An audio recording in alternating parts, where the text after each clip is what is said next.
Charging indication green colour light ಅಂದ್ರೆ battery charge ಆಗ್ತಿದೆ ಅಂತ ಮಿಷಿನಿಗೆ.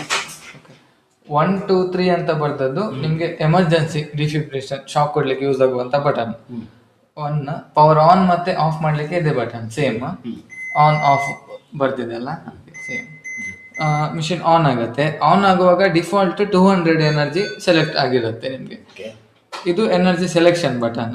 ಇದು ನಿಮ್ಗೆ ಲೋವರ್ 2 ಜೌಲ್ಸ್ ಇಂದ 360 ಜೌಲ್ಸ್ ತನಕ ಎನರ್ಜಿ ಸೆಲೆಕ್ಷನ್ ಇದೆ. 360 ನಮ್ಗೆ ಎಷ್ಟು ಎನರ್ಜಿ ಬೇಕು. ಈಗ 150 ಆದ್ರೆ 150 ಈಗ ಸೆಲೆಕ್ಟೆಡ್ ಆಯ್ತು. 100 ಆದ್ರೆ 100 ಸೆಲೆಕ್ಟೆಡ್ ಅಂತ ಆಯ್ತು. ಈಗ 100 ಇದು ಎನರ್ಜಿ ಬೇಕು. ಇದು charge button third one. Press ಮಾಡಿದ್ರೆ ಒಂದು ಟೋನ್ ಬರ್ತದೆ. ಈಗ ಶಾಕ್ ರೆಡಿ ಇದೆ, ಪೇಷಂಟ್ ಗೆ ಕೊಡ್ಬೋದು. ಕೊಡುವಾಗ ಇದರಲ್ಲಿ 2 ರೆಡ್ ಕಲರ್ ಬಟನ್ ಇದೆ.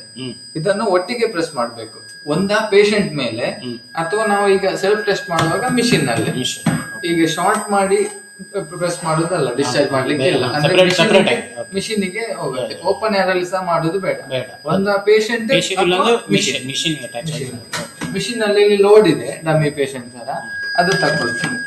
ಇಟ್ಟು ಇದನ್ನು ಪ್ರೆಸ್ ಮಾಡಿದ್ರೆ ಇದು ಎನರ್ಜಿ ಡೆಲಿವರ್ಡ್ ಅಂತ ಬರುತ್ತೆ ನಿಮಗೆ. ಪೇಪರ್ ಹಾಕ್ಲಿಕ್ಕೆ ಅದು ಪ್ರಿಂಟ್ ಡೆಲಿವರಿ ಆದ ಕೂಡಲೇ ನಿಮಗೆ ಪ್ರಿಂಟ್ ಸಹ ಬರುತ್ತೆ. ಪೇಪರ್ ಹಾಕ್ಲಿಕ್ಕೆ ಇಲ್ಲಿ ಡೋರ್ ಇದೆ, ಇದು ಓಪನ್ ಮಾಡಿ ಈ ತರ ಇಟ್ಟು ಪೇಪರ್ ಇಲ್ಲಿ ಸೈಡಲ್ಲಿ ಒಂದು ಸ್ವಿಚ್ ಇದೆ. ಇದನ್ನು ಪ್ರೆಸ್ ಮಾಡಿ ಹಿಡಿದು ರೆಕಾರ್ಡ್ ಅನ್ನು ಪ್ರೆಸ್ ಮಾಡಬೇಕು. ಆಗ ಇದು ರೋಲರ್ ರೊಟೇಟ್ ಆಗುತ್ತೆ ರೆಕಾರ್ಡು. ಆಗ ನಾವು ಇಲ್ಲಿ ಪೇಪರ್ ಕೊಟ್ಟರೆ ಅದು ಬರ್ತದೆ. ನಂತರ ಏನಾದರೂ ಕ್ರಾಸ್ ಆಯ್ತಂದ್ರೆ ಇದನ್ನು ಅನ್ಲಾಕ್ ಮಾಡಿ ಅದು ಕರೆಕ್ಟ್ ಇಟ್ಟು ಲಾಕ್ ಮಾಡಿ ರೆಕಾರ್ಡ್. ಶಾಕ್ ಕೊಡುವಾಗ ಆಟೋಮೆಟಿಕ್ ಆಗಿ ಬರ್ತದೆ. ಸ್ಟಾಪ್ ಮಾಡಲಿಕ್ಕೆ ರೆಕಾರ್ಡ್ ಇನ್ನೊಮ್ಮೆ ಪ್ರೆಸ್ ಮಾಡಬೇಕು. ನೀವು ಪ್ರೆಸ್ ಮಾಡಿ ಆದ 2 ಸೆಕೆಂಡ್ಸ್ ಆದಮೇಲೆ ಸ್ಟಾಪ್ ಆಗ್ತದೆ. ಇಮಿಡಿಯೇಟ್ ಸ್ಟಾಪ್ ಆಗಬೇಕಾದ್ರೆ ಒಂದು ಡೋರ್ ಓಪನ್ ಮಾಡಿ ಅಥವಾ ಮಿಷಿನ್ ಡೈರೆಕ್ಟ್ ಆಫ್ ಸಹ ಮಾಡ್ಬೋದು ನಿಮಗೆ. ಉಳಿದದ್ದು ಇದೆಲ್ಲ ನಿಮಗೆ ECG ಇದು ಬರುತ್ತೆ. ಇದರಲ್ಲಿ ECG ಕನೆಕ್ಟ್ ಮಾಡ್ಲಿಕ್ಕೆ ಇರುತ್ತೆ. ನಮ್ಮ ಮಾನಿಟರಲ್ಲಿ ಮಾನಿಟರಿಂಗ್ ಮಾಡ್ತೇವೆ ಅದೇ ತರ right arm, left arm, left leg 3 lead ECG cable connect ಮಾಡಿದ ಕೂಡಲೇ ಇಲ್ಲಿ ನಿಮಗೆ ಡಿಸ್ಪ್ಲೇ ಬರುತ್ತೆ ವೇವ್ ಫಾರ್ಮ್. ಇದು ಅದರದ್ದು ಸೈಜ್ ಜಾಸ್ತಿ ಕಮ್ಮಿ ಮಾಡ್ಲಿಕ್ಕೆ ECG ಸೈಜ್ ಆಂಪ್ಲಿಟ್ಯೂಡ್ ಹೇಳ್ತಾರಲ್ಲ ಸರ್ ಅದು. ಇದು ಲೀಡ್ ಸೆಲೆಕ್ಟ್ ಮಾಡ್ಲಿಕ್ಕೆ ಲೀಡ್ 2 ಅಲ್ಲಿದೆ. ಲೀಡ್ 3 ಪ್ಯಾಡಲ್ಸ್ ಥ್ರೂ ಸಹ ECG ಬರ್ತದೆ ನಿಮಗೆ. ಅದು ಸಿಂಕ್ರೊನೈಸ್ ಡಿಫಿಬ್ರಿಲ್ ಕೊಡುವಾಗ ಯೂಸ್ ಆಗುತ್ತೆ ಸರ್. ಮತ್ತೆ ಲೀಡ್ 3 ಓಕೆ. ಇದು ಎಲ್ರಮ್ ಲಿಮಿಟ್ ಇಲ್ಲಿ ಈಗ ಆಫ್ ಅಲ್ಲಿ ಉಂಟು, ಯಾವುದೇ ಎಲ್ರಮ್ ಸೆಟ್ ಆಗಲಿಲ್ಲ. ಇದನ್ನು ಪ್ರೆಸ್ ಮಾಡಿದ್ರೆ ಇದು ಒಂದು ಸೆಟ್ಟಿಂಗ್ ಬಂತು ನೋಡಿ 120/40. ಅದಂದ್ರೆ 120ಗಿಂತ ಹೈಯರ್ ಹೋದ್ರೆ ಎಲ್ರಮ್ ಬರುತ್ತೆ, 40ಗಿಂತ ಲೋ ಬಂದ್ರೆ ಎಲ್ರಮ್ ಬರುತ್ತೆ. ಹಾಗೆ 3 ಸೆಟ್ಟಿಂಗ್ ಇದೆ ಅದೇ ತರ 140, 60, 160, 90. ಬೇಡ ಇದ್ರೆ ಆಫ್ ಅಲ್ಲಿ ಇಡ್ಬೋದು, ಬೇಕಾದ್ರೆ ಇಡ್ಬೋದು.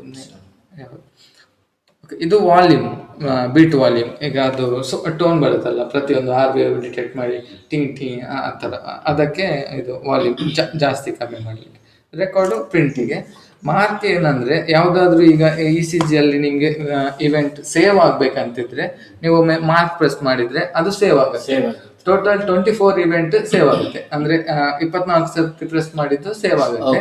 ನಿಮ್ಗೆ ಲಾಸ್ಟಿಗೆ ರಿವ್ಯೂ ಬೇಕಾದ್ರೆ ರಿವ್ಯೂ ಪ್ರೆಸ್ ಮಾಡಿದ್ರೆ ನೀವು ಲಾಸ್ಟ್ 24 ಇವೆಂಟ್ಸ್ ಅನ್ನೋಂಥದ್ದು ಇಲ್ಲಿ ಸೇವ್ ಆಗುತ್ತೆ. ಅಲ್ಲಿ 25 ಇಲ್ಲಿ ಆಗಿರೋದಿಲ್ಲ. ಇಲ್ಲ, ಅದು ಲಾಸ್ಟ್ ಫಸ್ಟ್ ಗೆ ಯಾವ್ದು ಸೇವ್ ಆಗಿದೆ ಅದು ಇರೇಸ್ ಆಗಿ ಫ್ರೆಶ್ ಒನ್ ಆಗುತ್ತೆ. ಇದು ರಿವ್ಯೂ ಪ್ರೆಸ್ ಮಾಡಿದ್ರೆ ರಿವ್ಯೂ ನಿಮ್ಗೆ ಫುಲ್ ಬರುತ್ತೆ. ಇದು ಬಟನ್ ಯಾಕಂದ್ರೆ ಇದು ಸಿಂಕ್ ಅಂದ್ರೆ ಸಿಂಕ್ರೊನೈಸ್ಡ್ ಡಿಫಿಬ್ರಿಲೇಷನ್. ನಾನು ಆಗ ಹೇಳಿದ್ದು ಎಮರ್ಜೆನ್ಸಿ ಡಿಫಿಬ್ರಿಲೇಷನ್. ಸಿಂಕ್ ಪ್ರೆಸ್ ಮಾಡಿಟ್ರೆ ECG ಡಿಟೆಕ್ಟ್ ಮಾಡಿ ಪ್ರತಿಯೊಂದು RVFಗೆ ಅದು ಪರ್ಟಿಕ್ಯುಲರ್ ಪಾಯಿಂಟ್ಗೆ ರಿದಮ್ ನೋಡಿ ಡಿಸ್ಚಾರ್ಜ್ ಮಾಡುತ್ತೆ. ಅದಕ್ಕೆ ಸಿಂಕ್ ಪ್ರೆಸ್ ಮಾಡಿದ್ರೆ ECG ಕನೆಕ್ಟ್ ಮಾಡಲೇಬೇಕು ನೀವು. ECG ಕನೆಕ್ಟ್ ಮಾಡಲಿಲ್ಲ ಅಂತಿದ್ರೆ ನಿಮಗೆ ಡಿಸ್ಚಾರ್ಜ್ ಮಾಡ್ಲಿಕ್ಕೆ ಆಗೋದಿಲ್ಲ. ಎಮರ್ಜೆನ್ಸಿ ಟೈಮಲ್ಲಿ ನಿಮಗೆ ECG ಲೀಡ್ಸ್ ಕನೆಕ್ಟ್ ಮಾಡ್ಲಿಕ್ಕೆ ಆಗಲಿಲ್ಲ, ಸಿಂಕ್ರೊನೈಸ್ ಡಿಫಿಬೆ ಕೊಡ್ಬೇಕಂತಿದ್ರೆ ನೀವು ಇಲ್ಲಿ ಲೀಡ್ ಅನ್ನು ಪ್ಯಾಡಲ್ಸಿಗೆ ಹಾಕಿದ್ರೆ ನೀವು ಜಸ್ಟ್ ಇದನ್ನು ಚೆಸ್ಟಿಗೆ ಇಟ್ಟರೆ ನಿಮ್ಗೆ ಅದರಲ್ಲಿ ರಿದಮ್ ಡಿಟೆಕ್ಟ್ ಮಾಡುತ್ತೆ. ಆಗ ನಾವು ಪ್ರೆಸ್ ಮಾಡಿದ್ರೆ ಅಲ್ಲಿಂದ ಚೇಂಜ್ ಮಾಡಿದ್ರೆ ಪ್ಯಾಡಲ್ಸಿಗೆ ಹಾಕ್ಬೇಕು. ಇದು ಕನೆಕ್ಟ್ ಮಾಡಿದ್ರೆ ಪ್ಯಾಡಲ್ಸಿಗೆ ಹಾಕ್ಬೇಕಂತಿಲ್ಲ ಸಿಂಕ್ರೊನೈಸ್ ಯೂಸ್ ಮಾಡುವಾಗ. ಚಾರ್ಜಿಂಗ್ ಇದು ಕಂಟಿನ್ಯೂಸ್ ಚಾರ್ಜಿಂಗ್ ಇರಲಿ. ಕಂಟಿನ್ಯೂಸ್ ಚಾರ್ಜ್ ಬ್ಯಾಟರಿ ಪ್ರಾಬ್ಲಮ್ ಆಗುದಿಲ್ವಾ? ಇಲ್ಲ, ಅದು ಕಟ್ ಆಫ್ ಇರುತ್ತೆ ಸರ್. ಅದೇ ಆಟೋಮ್ಯಾಟಿಕಲಿ ಕಟ್ ಆಫ್.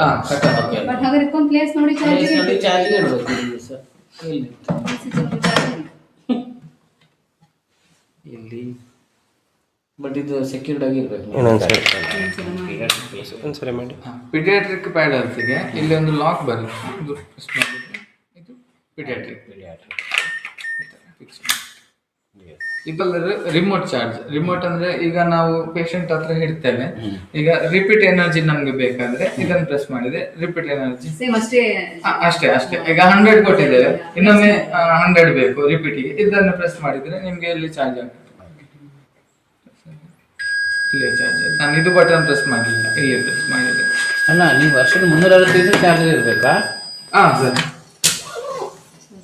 ಈಗ ಸಿಡ್ಲುಗಳಿಗೆಲ್ಲ ಬಂದು ಡಿಫಿ ಯೂಸ್ ಆಗೋದು ಎಮರ್ಜೆನ್ಸಿ. ಎಮರ್ಜೆನ್ಸಿ. ಯಾವಾಗ ಯೂಸ್ ಬೀಳತ್ತೆ ಏನಂತ ಚಾರ್ಜ್ ಇದ್ದಿಲ್ಲ. ಆಗ ಚಾರ್ಜ್ ಇಲ್ಲದಿದ್ರೆ ನಮ್ಮ ಮಿಷಿನ್ ಇದ್ದು ಅಂದ್ರೆ ಪ್ರಯೋಜನಕ್ಕೆ ಬರುತ್ತೆ. ಅದಕ್ಕೋಸ್ಕರ ನಾನು ಕಂಟಿನ್ಯೂಸ್ ಇಡ್ಲಿಕ್ಕೆ ಹೇಳಿ. ನಾವು ಮೇಂಟೈನ್ ಮಾಡೋದಾದ್ರೆ ಅದೇ ಡೈಲಿ ಒಂದು 12 ಅವರ್ಸ್ ಚಾರ್ಜ್ ಮಾಡಿ ಆ ತರ ಮಾಡ್ಬೋದು.